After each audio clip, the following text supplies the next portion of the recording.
Selamat sore pemirsa, Kabar Merah Putih edisi Selasa 20 Mei 2025 hadir menjumpai Anda. Selama 30 menit ke depan, saya Shena Damayana akan mengabarkan seputar aktivitas Presiden Prabowo Subianto dan jajaran kabinetnya. Dan pemirsa, inilah Kabar Merah Putih selengkapnya untuk Anda.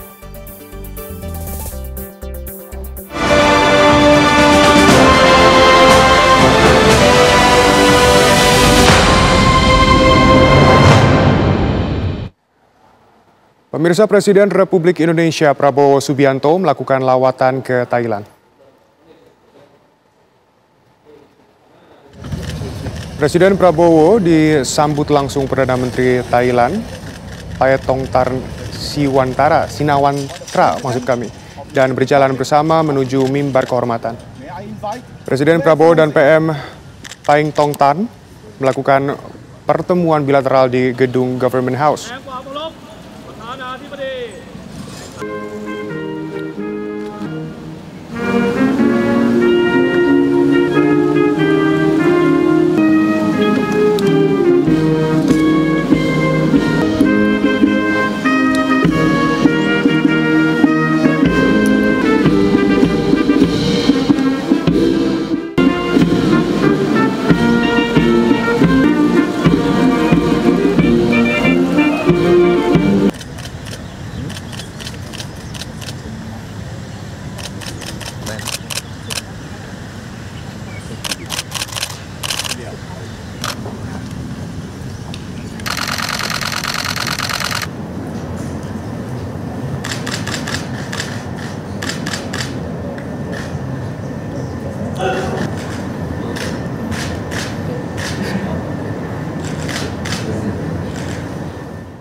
Presiden Prabowo Subianto hari ini menggelar rapat terbatas dengan jajaran kabinetnya. Apa saja yang dibahas dalam ratas tersebut? Kita akan tanyakan langsung kepada jurnalis TV One Ikra Anggana. Ikra, apa yang dibahas Presiden dalam ratas kali ini? Ya, selamat siang Shena dan juga pemirsa. Usai lawatan Presiden Prabowo Subianto dari Thailand, Presiden Prabowo Subianto hari ini kembali menggelar rapat terbatas bersama Menteri Kabinet Merah Putih di Istana Kepresidenan Jakarta. Sejumlah Menteri Kabinet Merah Putih yang nampak hadir tadi kami melihat langsung, ada Menteri Bappenas Rahmat Pambudi, ada Menteri Pertahanan Syafri Syamsuddin, ada sejumlah menteri lainnya yakni Mendikti, Direktur Utama Pindad, ada Kepala BPS dan Wakil Kepala BPS. Untuk agenda rapat terbatas pertama tadi diselenggarakan sekitar pukul 13.00 waktu Indonesia Barat, namun sampai saat ini masih belum ada keterangan resmi terkait apa dan tujuan daripada Presiden memanggil para menteri ini ke Istana Negara. Namun yang tadi sempat menarik ini adalah pemanggilan calon Dirjen Pajak Bimo Wijayanto yang nampak hadir ke Istana Kepresidenan Jakarta untuk bertemu dengan Presiden Prabowo Subianto. Saat ditanya oleh kami awak media apa maksud dan tujuan Bimo ini, dirinya lebih memilih untuk bungkam dan meminta para media, awak media ini untuk menunggu pengumuman resminya ke depan akan seperti apa. Apakah memang nama tersebut akan menggantikan sosok sebelumnya yang diisi di Dirjen Pajak di Kementerian Keuangan Republik Indonesia. Dan saat ini Shena dan juga pemirsa, Presiden Prabowo ini informasinya sedang menggelar rapat terbatas terkait dengan Danantara. Tadi ada Menteri Investasi sekaligus Kepala Danantara yaitu Rosan Roslani, dan juga ada Menteri ESDM Bahlil Lahadalia. Sama ketika kami tanya sebenarnya apa maksud dan tujuan pemanggilan kedua menteri tersebut usai Presiden Prabowo melakukan lawatan yang cukup padat pada hari kemarin di Thailand. Ini kedua menteri tersebut tidak menyatakan secara spesifik apa maksud dan tujuannya. Namun besar kemungkinan bahwa isu-isu yang dibahas dalam agenda rapat selanjutnya tadi terkait dengan Danantara ini akan sedang dilakukan pembahasan yang sangat mendalam oleh pihak kementerian dan juga Presiden di Istana Kepresidenan Jakarta. Memang informasinya rapat ini akan berlangsung hingga sore, dimulai pada pukul 14.00 waktu Indonesia Barat, dan kita akan menunggu bersama nanti akan seperti apa jalannya rapat. Dan tadi juga Shena dan juga pemirsa, masih dalam seputar informasi Istana, ini kami mendapatkan informasi dari Wakil Menteri Sekretaris Negara Juri Ardiantoro yang saat ini memang tengah ramai terkait dengan demo ojek online di beberapa titik di Jakarta seperti itu. Dan tadi Juri menegaskan bahwa Istana merespon bahwa tidak mempermasalahkan kebebasan berekspresi daripada pada ojek online yang melakukan aksi unjuk rasa hari ini, namun mengingatkan bahwa para ojek online ini harus berunjuk rasa dengan damai, dengan tertib, tidak mengganggu fasilitas umum ataupun merusak fasilitas umum yang sudah dibangun oleh pemerintah dan juga digunakan untuk kepentingan rakyat semua. Untuk sementara demikian informasi dari Istana Kepresidenan Jakarta, saya kembalikan ke Shena di studio. Baik, terima kasih Keranggana langsung dari Istana. Selamat kembali bertugas. Pemirsa, Menteri Keuangan Sri Mulyani menyampaikan kerangka ekonomi makro dan pokok-pokok kebijakan fiskal RAPBN 2026 dalam rapat paripurna ke-18 masa sidang 3 tahun sidang 2024-2025 di Gedung DPR RI, Jakarta. Dalam pemaparannya, Sri Mulyani mengawali dengan mengevaluasi terhadap pelaksanaan APBN tahun 2025. Ia menegaskan bahwa inflasi diproyeksikan tetap terkendali di tahun 2026. Selain itu, APBN 2025 tetap difungsikan sebagai instrumen untuk menstabilkan ekonomi serta meningkatkan kesejahteraan rakyat. Setelah mengalami defisit selama triwulan pertama, pada bulan April APBN mencatatkan surplus sebesar 4,3 triliun rupiah. Pendapatan negara hingga saat ini mencapai 810,5 triliun atau 27% dari target, sedangkan belanja negara terrealisasi sebesar 22,3%. Capaian ini dinilai menunjukkan bahwa APBN telah berfungsi optimal dalam mendukung pelaksanaan program pemerintah.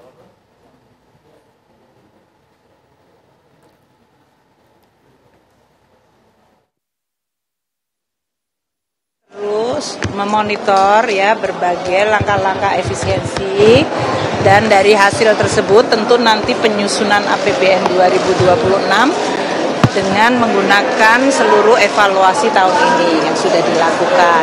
Ini kan masih sekitar 2 bulan lagi ya, jadi kinerja dari kementerian lembaga dan langkah-langkah efisiensi mereka tentu akan masuk di dalam pertimbangan untuk penyusunan pagu dari anggaran APBN. Kita ke kabar lainnya, pemirsa. Presiden ke-7 RI Joko Widodo memenuhi panggilan Barreskrim Polri. Kedatangannya untuk menjalani pemeriksaan terkait dugaan ijazah palsu.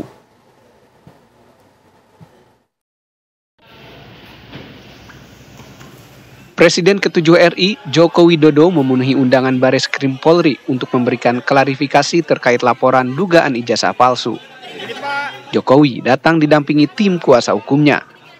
Pemeriksaan Jokowi tidak berlangsung lama. Tidak sampai 1 jam, mantan Gubernur DKI Jakarta ini keluar dari Barreskrim Polri. Menurut Jokowi, kedatangannya untuk memenuhi undangan dari Barreskrim dan memberikan keterangan atas aduan masyarakat mengenai dugaan ijazah palsu. Selain itu, mantan wali kota Solo ini juga mengambil ijazahnya yang sempat diantarkan ke Barreskrim. Dalam kesempatan itu, Jokowi enggan menunjukkan ijazahnya kepada awak media. Menurutnya ijazahnya akan ditunjukkan pada halayak umum saat dimintai oleh hakim di pengadilan.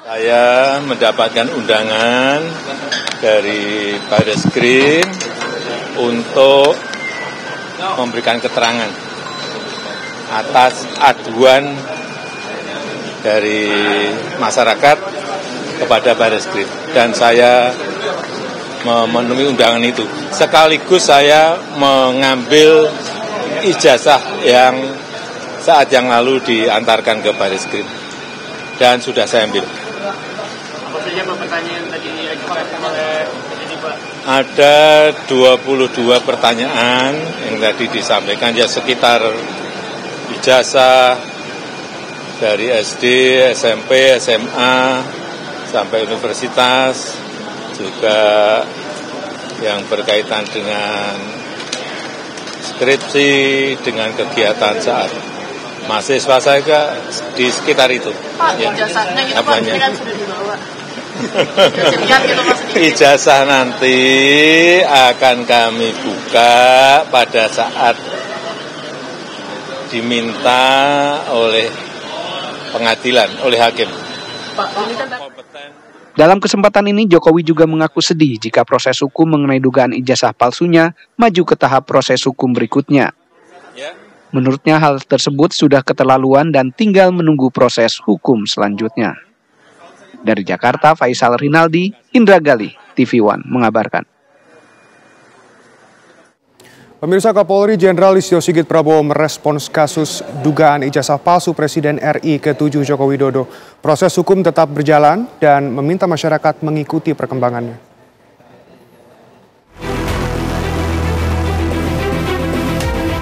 Polemik keaslian ijazah Presiden ke-7 Joko Widodo terus didalami pihak kepolisian. Kapolri Jenderal Listio Sigit Prabowo memastikan bahwa proses penyelidikan atas aduan sedang berjalan. Hal ini disampaikan Kapolri saat menghadiri silaturahmi siswa terpilih SMA Kemala Taruna Bayangkara di STIK Jakarta. Jenderal Listio meminta masyarakat mengikuti proses dan perkembangannya. Terkait dengan perkembangan untuk pengusutan polemik tudingan ijazah palsu ke Pak Jokowi itu bagaimana Pak untuk perkembangannya Pak? Perkembangannya diikuti saja. Dan jelas proses berjalan. Terima kasih. Sebelumnya, Jokowi menyerahkan ijazah SMA dan kuliah dari UGM kepada Bareskrim Polri untuk dilakukan uji laboratorium forensik. Penyelidikan terkait pengaduan itu pun hingga kini masih terus berlangsung. Tim TV One mengabarkan.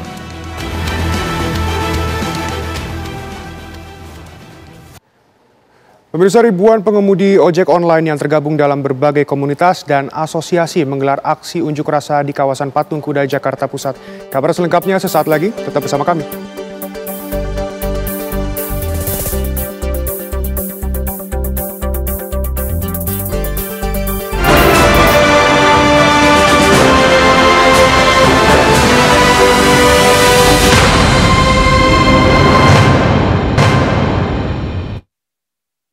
Pemirsa, ribuan pengemudi ojek online yang tergabung dalam berbagai komunitas dan asosiasi menggelar aksi unjuk rasa di kawasan Patung Kuda, Jakarta Pusat.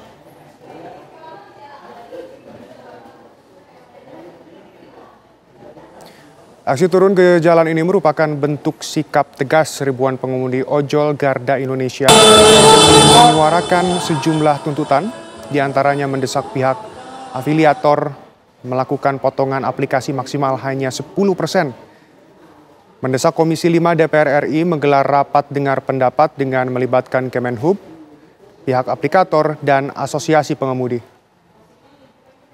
Serta meminta Presiden Prabowo Subianto menjatuhkan sanksi tegas kepada perusahaan aplikasi yang melanggar aturan regulasi, yakni Permenhub nomor 12 tahun 2019 dan Kepmenhub KP nomor 1001 tahun 2002.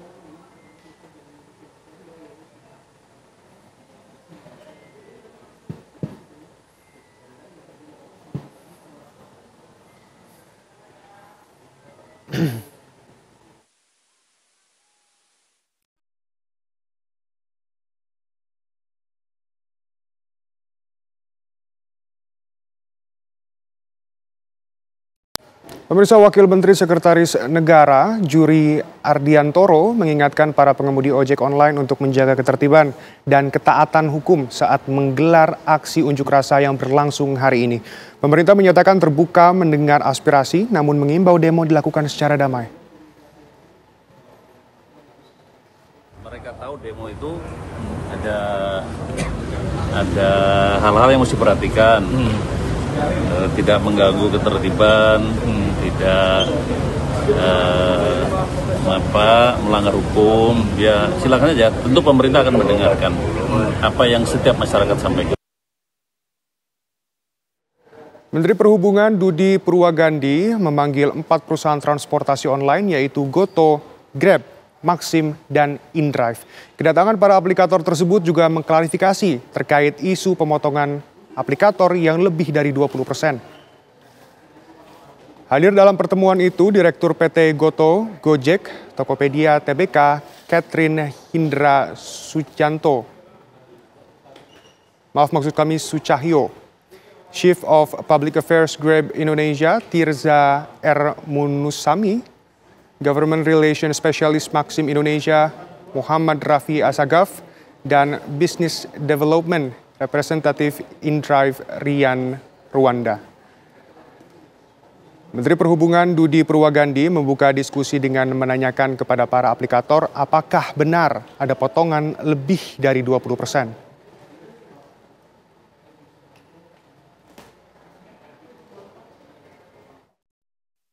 memang kadang-kadang terjadi kesalahpahaman.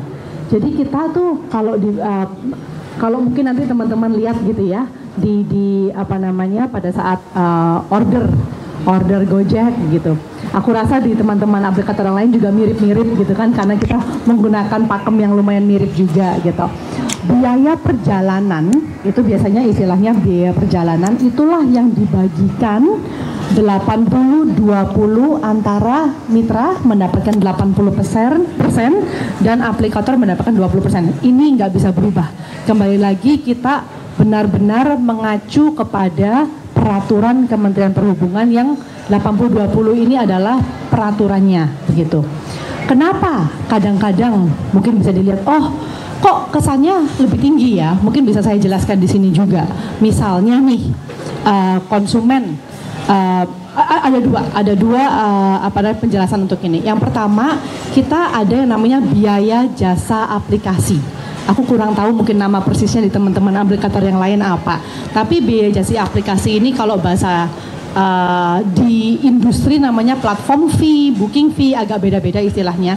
Ini adalah biaya yang 100% dari konsumen dan itu memang langsung kepada aplikator.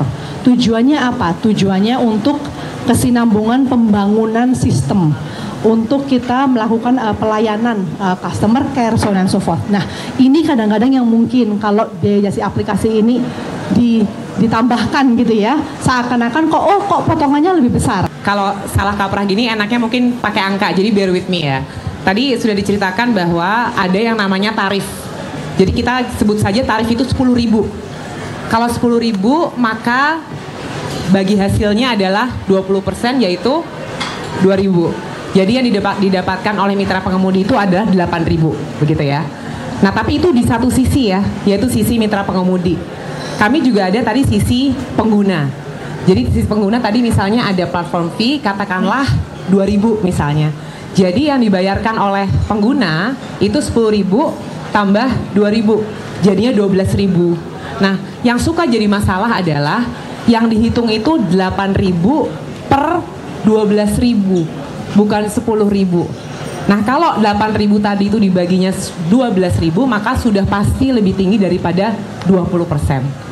Jadi itu yang sering salah kaprah. Sedangkan apapun yang terjadi di sisi pengguna, bagian mitra pengemudi yang 8.000 tadi itu tidak akan disentuh, bahkan kalau ada promo. Ya, pemirsa, bagaimana situasi terkini di lokasi demo ojek online di Monas? Ada Fatimah Albar di sana. Fatimah, bagaimana situasi terkini di sana?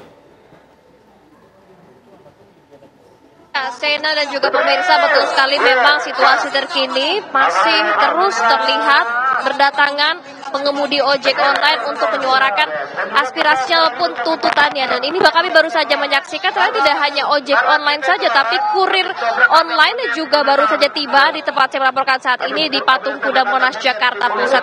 Jadi tidak hanya ojek online saja, tapi pengemudi kurir online juga baru tiba. Itu salah satunya dari perusahaan Lamove yang baru tiba dan turut hadir menyuarakannya. Dan untuk itu pemirsa, saya ingin tahu, penasaran sebenarnya tuntutan apa saja yang diperjuangkan oleh para pengemudi ojek online ini. Di samping saya sudah ada salah satu pengemudi ojek online dengan Bapak siapa Pak? Dengan Dian Anto dari ATS Jakarta. Bapak sudah berapa tahun nih Pak menjadi pengemudi ojek online? Saya sudah 5 tahun di ojol, di Pergojek. Dari jam berapa Pak di sini? Saya tadi jam 11 sudah hadir di sini bersama teman-teman Spoy. Mungkin bisa diceritakan Pak tuntutan dari ojek pengemudi online ini apa saja? Teman-teman semua mengharapkan pemerintah hadir untuk perjuangan ojol, di mana saat ini pemotongan lebih dari 20%. Dengan pemerintah hadir di tengah-tengah teman-teman saya yang di sini, seperti ya apa yang sudah disampaikan oleh para teman-teman yang orator, bahwa pemerintah harus hadir untuk menerapkan menegur pada aplikator turun dari 20% untuk menjadi 10%. Karena yang kenaikan tidak ada kontrol dari pemerintah, maka kami dengan momentum kebangkitan ojol Indonesia, dan bahkan ini pun seluruh Indonesia bergerak, hanya tuntutan satu, turun dari 20% dan lebih dari 20%. Itu yang dituntut dari teman-teman. sudah bergabung bersama kami, dan itulah pemirsa, memang satu suara tuntutan dari para pengemudi online ini turun pembagian dari ke aplikator dari 20% menjadi 10%. Sementara itu kembali ke studio. Baik, terima kasih Fatima Albar langsung mengabarkan dari lokasi unjuk rasa. Dan pemirsa, Kabar Merah Putih akan kembali sesaat lagi. Tetap bersama kami.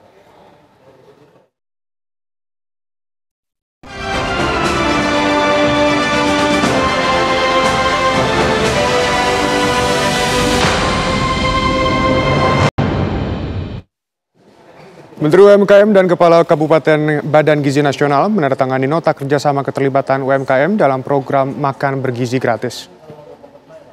Program ini sesuai arahan Presiden Prabowo Subianto agar dapat berkolaborasi dengan institusi lain.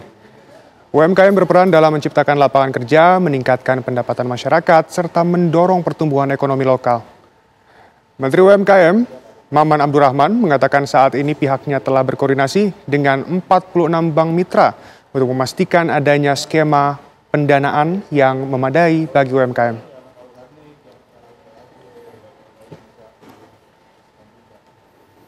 Dan pemirsa, kabar tersebut sekaligus menutup jumpa kita hari ini. Esok Kabar Merah Putih akan kembali di waktu yang sama. Dan jangan beranjak dulu pemirsa, karena sesaat lagi Anda dapat menyaksikan program kabar atau berita utama kriminal bersama Herninda Febiola. Saya Shena Damayana, mewakili seluruh kru yang bertugas mengucapkan terima kasih dan sampai jumpa.